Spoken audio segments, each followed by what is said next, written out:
L'actualité internationale, c'est également cette explosion survenue à la mi-journée devant le Parlement à Kiev, en Ukraine. Au moins 90 membres des forces de l'ordre ont été blessés. On part tout de suite sur place retrouver Stéphane Sion, correspondant d'ITélé en Ukraine. Stéphane, quelles sont vos informations sur ce qui se passe actuellement dans la capitale ukrainienne ?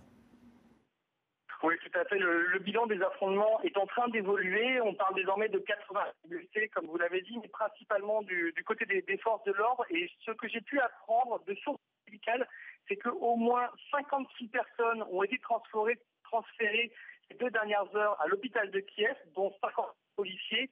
Mais plus grave, on vient d'apprendre qu'un policier est décédé de ses blessures.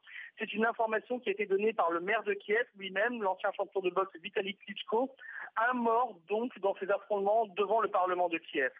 Ces affrontements très graves se sont déroulés en début d'après-midi suite au vote en première lecture au Parlement d'une loi très importante, une loi de décentralisation des pouvoirs en Ukraine, mais une loi qui concerne également l'avenir des territoires séparatistes à l'est du pays.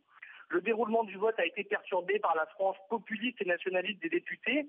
Le scrutin s'est néanmoins déroulé. Le texte a été adopté en première lecture.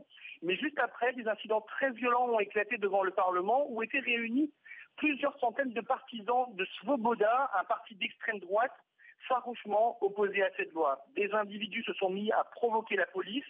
Et puis soudain, un engin explosif a été lancé, très probablement une grenade au vu des éclats qui ont touché la façade du Parlement. Et c'est donc à ce moment que plusieurs dizaines de personnes ont été blessées. L'homme qui a lancé la grenade a été arrêté par les forces de l'ordre.